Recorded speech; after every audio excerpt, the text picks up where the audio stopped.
पिछली वीडियो में हमने बात की थी टैक्स की, न्यू रिजीम, ओल्ड रिजीम। आज उसी को बात को आगे बढ़ाएंगे कि ये हुआ कैसे, ये दो रिजीम किस लिए दी गई हैं एंड इसके क्या फ़ायदे हैं, इस पे बात करेंगे। आप ध्यान से देखिए, पिछले साल 2.5 लाख रुपये ये थी, ओल्ड रिजीम में थी, एंड जो आपकी 87A की डिडक्शन ओल्ड रिजीम में थी 12,500 रुपया। इस साल भी है 12,500 रुपया। पिछले साल न्यू रिजीम में 87A की डिडक्शन थी सिर्फ 25,000 रुपये और इस बार हो गई 60,000 रुपया। आज हम इसके ऊपर चर्चा करेंगे और ऐसा क्यों हुआ।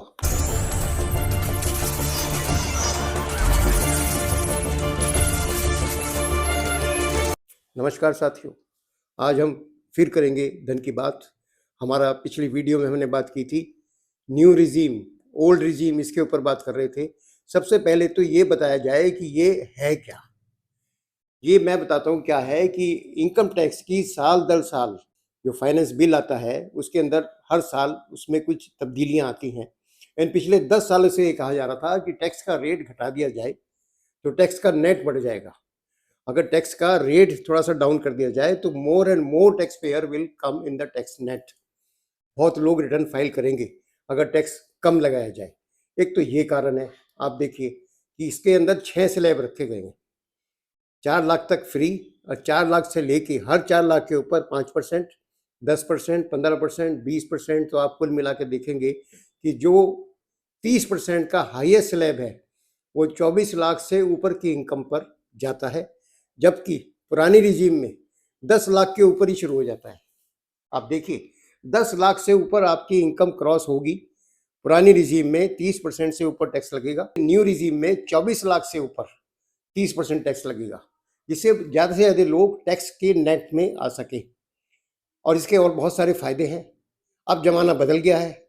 जो 4 या 5 लाख, 6 लाख, 7 लाख रुपए कमाने वाले से गवर्नमेंट उम्मीद नहीं रखती कि वो इन्वेस्टमेंट कर पाएगा। उसके लिए हार्डशिप थी टैक्स सेविंग इन्वेस्टमेंट करने के लिए। तो एक सरल तरीका है, आपकी इन्वेस्टमेंट है या नहीं है, आप अपने टैक्स का रेट 5% से लेके 30% तक जाएंगे 24 लाख के ऊपर। तो एक ये था। दूसरा, टैक्स पेयर के हाथ में पैसा होना चाहिए। टैक्स पेयर एक कंज्यूमर है, उसके हाथ में पैसा होना चाहिए, उसे फोर्स इन्वेस्टमेंट ना करना पड़े। हर साल आपने देखा होगा कि 31 मार्च से पहले या 31 मार्च के पूरे महीने में होड़ लग जाती है, एनएससी खरीदने हैं, हमें एलआईसी खरीदनी है, इसी में लोग लगे रहते थे। पैसा हो या ना हो, कहीं से जुगाड़ करके पैसे का ये इन्वेस्टमेंट करना पड़ता था। ये फोर्स इन्वेस्टमेंट थी। अनेक कारण ये भी है कि गवर्नमेंट को आपके पैसे की बहुत ज़्यादा ज़रूरत अब नहीं रही है। जब देश आज़ाद हुआ था, इनकम टैक्स रिजीम शुरू हुई थी, तो गवर्नमेंट को आपसे, आपके अंदर एक हैबिट इनकलकेट करनी थी सेविंग की। आप सेविंग करेंगे तो टैक्स बचेगा। आज ज़माना बदल गया है, लोगों की इनकम बढ़ गई, लिविंग स्टैंडर्ड, आज लोग कई बार बहुत सारी चीज़ें ऐसी हो गई हैं कि अफोर्ड नहीं कर सकते। दूसरा, बहुत अच्छी रोचक, बहुत ही अच्छी इन्वेस्टमेंट प्लान और आ गए हैं। एसआईपी आ गई है दुनिया भर की, बहुत सारी प्राइवेट कंपनियां आ गई हैं, बहुत अच्छी इंटरेस्ट की स्कीम आ गई हैं, आरओआई बहुत अच्छी है। तो इसमें आपको पैसा लगाना पड़ता था, आप मन मार के पैसा लगाते थे। अब क्या हुआ कि 12 लाख तक उनका कहना है कि आपको टैक्स नहीं लगेगा। आपने इन्वेस्टमेंट की या नहीं की। फिर ओल्ड रिजीम रखने का फायदा क्या है, आप जानने की कोशिश करिए। क्योंकि जो पुराना करदाता है उसको झटका बहुत लगता, उसने कोई स्कीम खरीद रखी है, साल दर साल उसमें पैसे दे रहा है, अब उसकी वो स्कीम तो बंद नहीं कर सकता अचानक से। उसको भी एक फायदा रहे कि भाई ठीक है, आपकी इनकम, आप ये सब सबसे पहले ध्यान बना लीजिए, बहुत छोटी इनकम वाला है उसी को फायदा है इसमें, ओल्ड रिजीम में। जितनी इनकम ज़्यादा होगी न्यू स्कीम में फ़ायदा होगा। न्यू स्कीम भी एक स्कीम 30 लाख से लेकर 35 लाख तक, अगर इस स्कीम में आप हैं, न्यू स्कीम में, आपको फ़ायदा नज़र आएगा।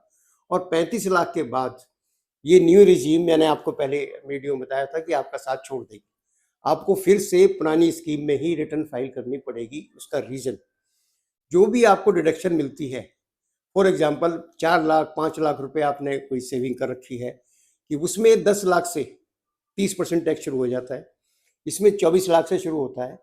24 लाख के बाद, आप ध्यान से सुनिए, 24 लाख के बाद जिनकी इनकम 24 लाख से ज़्यादा है उनको फ़ायदा पुरानी स्कीम में ही होगा, क्योंकि जो टैक्स का डिडक्शन है उससे उनकी टोटल इनकम कम हो जाएगी। एग्जाम्पल के तौर पे अगर इनकम 30 लाख रुपया है और 6 लाख रुपये उनकी इन्वेस्टमेंट है या हाउस का इंटरेस्ट है, 6 लाख रुपये है तो उनकी इनकम 24 लाख रुपये रह जाएगी। यहाँ 30 लाख पे टैक्स देना पड़ेगा, वहाँ 24 लाख पे देना पड़ेगा। तो ये चीज़ें थी, इसलिए आया गया था। एक बहुत बड़ा कारण था कि जैसे मैंने बताया, टैक्स के नेट में ज़्यादा से ज़्यादा लोगों को लाया जाए।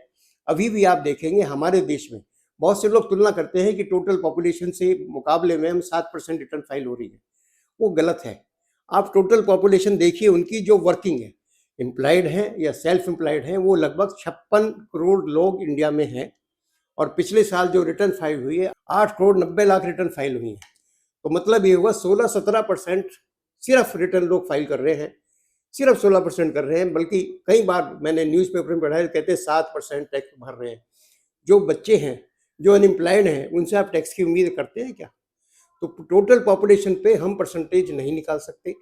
परसेंटेज निकालना चाहिए हमें वर्किंग, एम्प्लॉयड या सेल्फ एम्प्लॉयड। उनकी संख्या इस देश में 56 करोड़ हो गई है। 56 करोड़ के अगेंस्ट 8,90,000 रिटर्न, यानी कि लगभग 16% रिटर्न लास्ट ईयर 2025-26 में फाइल हुई थी। इस बार देखना यह होगा कि एकदम से 25,000 से लेकर 87 में 60,000 का जंप आया। इसका मतलब 12 लाख तक कोई टैक्स नहीं होगा। इस बार रिटर्न की संख्या बढ़नी चाहिए। तो मैंने आपको ये बताया कि ये सरल किया गया है। जिन लोगों को टैक्स प्लानिंग करनी पड़ती थी, किसी एडवोकेट के पास जाएं, सीए के पास जाएं, आप अपनी रिटर्न बैठ के ऐसे खुद फाइल कर सकते हैं। 4 लाख तक कोई टैक्स नहीं, 4 लाख से 8 लाख तक 5%। अगर आपकी इनकम 6 लाख रुपया है तो 4 लाख तक तो फ्री है। 2 लाख पे 5%, 10,000 रुपये टैक्स दीजिए, कोई झंझट नहीं। कोई आपको इन्वेस्टमेंट करने की जरूरत नहीं है, किसी टैक्स कंसल्टेंट के पास जाने की जरूरत नहीं है। पोर्टल खोलिए, रिटर्न फाइल कर दीजिए। 4 लाख से 8,000 तक 5%, 8 लाख से 12-10%, ऐसे 4-4 लाख के ऊपर 5 से 10, 15, 20% का स्लैब बनाया गया। जबकि पुरानी रिजीम में 5 लाख तक टैक्स कितना है? 5%। टैक्सेबल लिमिट कितनी है? 2.5 लाख। 2.5 से 5, 5%, 5 से 10, 20%, और 10 से ऊपर 30%। तो गवर्नमेंट का इरादा ये है, जो स्कीम है, ओल्ड स्कीम को धीरे धीरे ये अपनी मौत मर जाए। गवर्नमेंट थोपना नहीं चाहती आपके पास न्यू स्कीम, पर इतनी अच्छी स्कीम लेके आएगी न्यू स्कीम कि आप धीरे धीरे उससे हट जाएंगे। गवर्नमेंट का इरादा तो यही है, उसको एबोलिश किया जाए। गवर्नमेंट जानबूझ कर उसको नहीं करना चाहती। लोग अपने आप ही ओल्ड रिजिम में रिटर्न फाइल करना बंद कर दें। तो ये मैंने आपको आज बताया कि इसके अंदर फ़र्क क्या था। ये फ़र्क है, ये सबसे ज़्यादा सरल है, बहुत ही सरल है। कोई इन्वेस्टमेंट की ज़रूरत नहीं है, और पैसा आप छोटा जो करदाता है उसके अकाउंट में 6 लाख 8 लाख रुपए इनकम है, वो उसके हाथ में रहे। वो अपने बच्चों के एजुकेशन पे खर्च करे या अपने विकास के लिए खर्च करे। आज के लिए सिर्फ इतना ही। नमस्कार।